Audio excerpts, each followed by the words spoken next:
Hola, hoy os traigo una reseña que hacía mucho que no os traía una reseña al canal de la trilogía Las leyes del mar de Robin Hood, que es una trilogía que acabo de terminar hace nada. Esta trilogía es la segunda dentro de la macrosaga que escribe la autora del Reino de los Betulus o The Realm of the Elderlings, y de hecho os voy a hablar también un poco de la primera trilogía. Lo que pasa que la primera la leí hace un poco más de tiempo, entonces me voy a centrar más en Las leyes del mar porque es la que tengo más fresca, pero me gustaría hablaros un poco de las dos. Así que empezando por el principio, esta es la trilogía, la primera trilogía dentro del mundo de The Realm of the Elderlings, que es esta saga de 16 libros. Está compuesta por Aprendiz de asesino, Asesino real y La búsqueda del asesino. Lo primero de todo decir que me acabo de enterar de que esta trilogía está descatalogada en español, que me pone súper triste. De hecho, en esta saga de libros de Robin Hood solo están traducidas las primeras 3 trilogías, las últimas 2 no hay que leerlas en inglés, no están traducidas, y viendo que han descatalogado la primera, pues dudo mucho que las vayan a traducir a corto plazo al menos. Y me apena mucho. Esta trilogía, como os digo, yo la leí hace más años, entonces mis recuerdos son un poco más vagos, pero voy a explicaros un poco de qué va. Esta historia cuenta la historia de Traspié Hidalgo, que es el hijo bastardo del heredero de la corona de los 6 ducados, que es el reino donde se ubica toda esta trilogía o la historia de Traspié. Su padre muere al principio del libro y entonces la corona se encuentra con el dilema de qué hacer con el chico. Por un lado no lo quieren en el trono, pero por otro lado no quieren tenerlo apartado porque, por eso de que dicen de que a tus enemigos mejor tenerlos cerca, pues un poco por eso, para poderlo básicamente controlar. Entonces lo que hacen es adjudicarle como este rol, entrenarlo para que se convierta en el asesino de la familia real. Y es una saga, es una trilogía donde empezamos viendo a Traspié de niño y concluye cuando está entrando en su edad pues adulta ya. Es una historia con mucho politiqueo, básicamente todo son las intríngulis de la corte, y como sobre todo para mí es una historia de intentar encontrar tu lugar en un sitio donde no perteneces, ¿no? O donde notas que la gente no te quiere allí. Es intentar encontrar ese sentido de la identidad en un ambiente hostil. Es una historia que está contada en primera persona, todo lo vemos a través de los ojos de Traspié, con lo cual ahí nos encontramos el primer choque que puede tener algunas personas con la trilogía, y es que como no te guste el personaje y no lo disfrutes, es que todo lo vas a ver a raíz de su mirada, con lo cual si no te cae muy bien puede hacerse un poco pesado.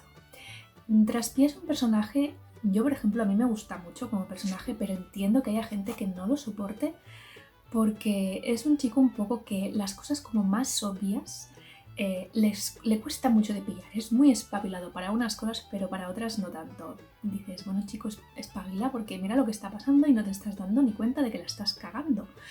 Además Robin Hood lo sabe y le gusta hacernos sufrir como lectores. De hecho es una trilogía donde tiene algunos momentos donde lo pasas un poco hasta mal. La magia está presente a través de 2 habilidades. Una de hecho precisamente se llama la habilidad, que es la capacidad de comunicarse con la mente con otras personas, y la otra es la maña, que está más mal vista y es la habilidad para comunicarse con los animales. Es una trilogía que tiene sus cosas, o sea, a mí me gustó mucho, pero le sé ver sus fallos. Por ejemplo, hay 2 cosas a mí en concreto que recuerdo que fue lo que menos me gustó. La primera fue el villano. El villano, mira que Robin Hood precisamente se caracteriza por hacer personajes muy trabajados y es su punto fuerte, creo yo, pero en el villano de esta trilogía, bueno, me pareció la cosa más plana, más bidimensional que había leído, y como que no casaba con el resto de los personajes, desentonaba un montón, y fue una cosa que sí que recuerdo que no me gustó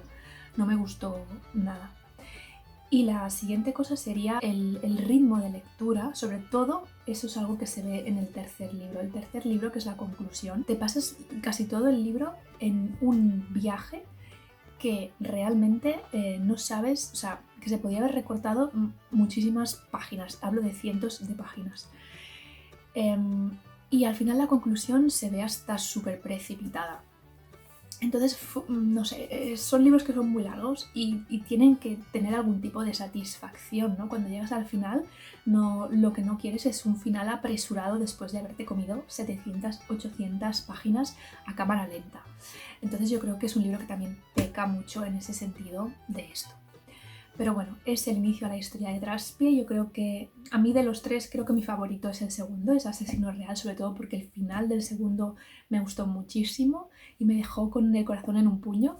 Pero bueno, esta sería la primera trilogía que he leído de Robin Hood. Y ahora voy a explicaros de qué va la trilogía de las Leyes del Mar.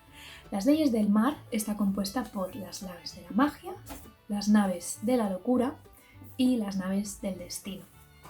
Esta historia se ambienta en el mismo mundo, pero más al sur de los 6 ducados. Concretamente, la historia arranca en el Mitonar, que es un pueblo pesquero de comerciantes que se dedican a seguir sus rutas marítimas. Dentro de estos comerciantes hay algunas familias, las más reconocidas, que lo que han hecho es endeudarse con unas familias de otra zona, que es los territorios pluviales, unas familias muy misteriosas que en este libro empiezan a tomar protagonismo para adquirir lo que se llama naves redivivas, que son unos barcos construidos con una madera especial mágica que cuando un número determinado de miembros de esa familia muere encima de la cubierta del barco, el mascarón de proa despierta y entra a la vida. Y su personalidad está hecha de todos los recuerdos de todas esas personas que han muerto encima de su cubierta. La historia en las naves de la magia empieza cuando la familia Bestrid lleva al patriarca, a Efron, a morir encima de la cubierta de la Vivacia, que es su nao rediviva. Esta familia está compuesta de su viuda, de sus 2 hijas, una de las cuales es soltera, ha pasado mucho tiempo encima del barco y está segura de que lo va a heredar. La otra hija, que está casada y está totalmente sumisa a su marido, y los 3 hijos que tienen estos 2 en común. Y el catalizador que pone en marcha toda la historia es cuando Efron muere encima de la cubierta, el barco, el mascarón de proa, despierta, la Vivacia despierta.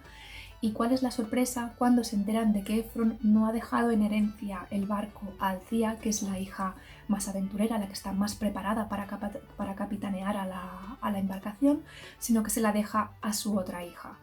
Y todos sabemos que su otra hija, Kefria, no va a ser quien capitanee el barco, sino su odioso marido. Entonces vamos a tener capítulos desde el punto de vista de todos los miembros de esa familia, y cuando digo todos es absolutamente todos. Robin Hood no se va a dejar ninguno en el tintero. Y aparte, por ejemplo, vamos a seguir también un personaje que va como aparte, que es Kenneth, que es un pirata y cuyo objetivo es convertirse en el rey de las Islas Piratas y acabar con la esclavitud y el comercio de personas. Por otro lado, también tenemos unos capítulos escritos desde el punto de vista de unas misteriosas serpientes marinas que al principio no se sabe muy bien qué están haciendo por ahí, pero que al final pues todo acaba siendo Robin Hood pues cobrando su sentido. Uno de los puntos fuertes de esta trilogía son, sin duda, los personajes femeninos. Incluso más que en la trilogía del Batídico, en la trilogía de las Leyes del Mar, los personajes femeninos están súper bien. Por ejemplo, sí que es verdad que es de la forma como está hecha esta sociedad. Los hombres son los que se van en los barcos, pero las mujeres que se quedan en puerto realmente son las que manejan la economía, la política, todo el politiqueo lo llevan ellas. Y esto, bueno, es una delicia de poder leer. Hay unos cuantos personajes femeninos, Malta, Kefria, que al principio de la trilogía no empatizas con ellos, y cuando ves dónde están en las naves de la magia y dónde llegan en las naves del destino, bueno, es que es una delicia de leer. Yo creo que mis personajes favoritos son sin duda los femeninos. El world building o la construcción de mundos es súper extenso, y de hecho estos libros en cámara no lo parecen, pero cada uno ronda entre las 700 y las 900 y pico páginas. El arco evolutivo de cada personaje podría tener un libro para él independiente, porque es que realmente todas las tramas son súper complejas. Esto puede ser un punto positivo o negativo, porque hay veces que Robin Hood se va tanto por las ramas que no puedes acabar de ver cuál es su objetivo final. Lo único que deseas, y esto ya os digo que puede ser algo tanto positivo como negativo, lo que tú quieres es realmente el conflicto entre todos los personajes. Y es verdad que a mí, al menos en algunas partes, se me hizo un poco lento, porque decía, madre mía, cómo está enrollando cada una de las tramas por separado, cuando a mí lo que me interesa es verlas confluir. Y esto solo sucede en el último libro y de hecho las últimas 200 páginas. Entonces hay que valorar bien si al lector le compensa estar tantas páginas, estar dispuesto a que la autora pues se vaya por aquí, se vaya por allá, con la esperanza de que al final eso va a confluir. Pero sí que es verdad que hay que ver si la historia consigue mantener tu interés el suficiente tiempo como para que tú llegues a esa parte tan gratificante. Robin Hobb, yo lo he dicho en muchas ocasiones, es una escritora que a mi gusto escribe muy bien, pero sí que es cierto que si buscáis una fantasía con mucha acción, quizá estos no son vuestros libros. En cambio, si os gustan más centraros en los personajes, en los pequeños detalles, en la psicología de los personajes, es que Robin Hobb creo que es lo mejor que hace. Y es esto, para mí sus libros no son perfectos, porque siempre hay cosas, sobre todo en lo que sería el ritmo de lectura. Y esto me gustaría que estuviera llevado quizá de otra manera, que consiguiera el libro atraparte durante toda su ejecución. Y esto realmente no pasa. Pero sí que es verdad que cuando terminas sus libros, sobre todo cuando terminas sus trilogías, te quedas con, al menos en mi caso, me quedo con una sensación muy positiva. Y que al final sí que he conseguido, he sacado de la historia aquello para lo que yo iba a leer, y al final siempre me acaba compensando el viaje. Y ahora, para finalizar, sí que me gustaría hablar de un par de cosas del final, así que ahora sí que va a haber spoilers. Voy a dejar alguna marca por aquí por la pantalla, y en la cajita de descripción os dejaré cuando termine de hacer los spoilers, pero vaya, básicamente es comentar un par de cosas del final. Bueno, el final yo me he quedado bastante satisfecha en líneas generales, pero sí que es verdad que hay un par de cosas que en realidad están relacionadas, que no me han acabado de gustar, o que me habría gustado que fueran de otra manera. Y es el final de las tramas de Kennit y de Althea. Para empezar, no le vi mucho sentido a la violación de Kennit a Althea. Puedo semi-entender que Kennit tuviera deseo por Althea, porque se nota esta tensión también con Wintrow y se explica pues que los dos son muy parecidos. Hasta ahí sí, pero no vi el motivo, la finalidad, el uso que le podía dar a la trama esa violación. Creo que en los libros de fantasía muchas veces este recurso está un poco más usado de la cuenta de lo que debería, sin justificar fines a la trama, y en este caso realmente yo creo que no era necesario.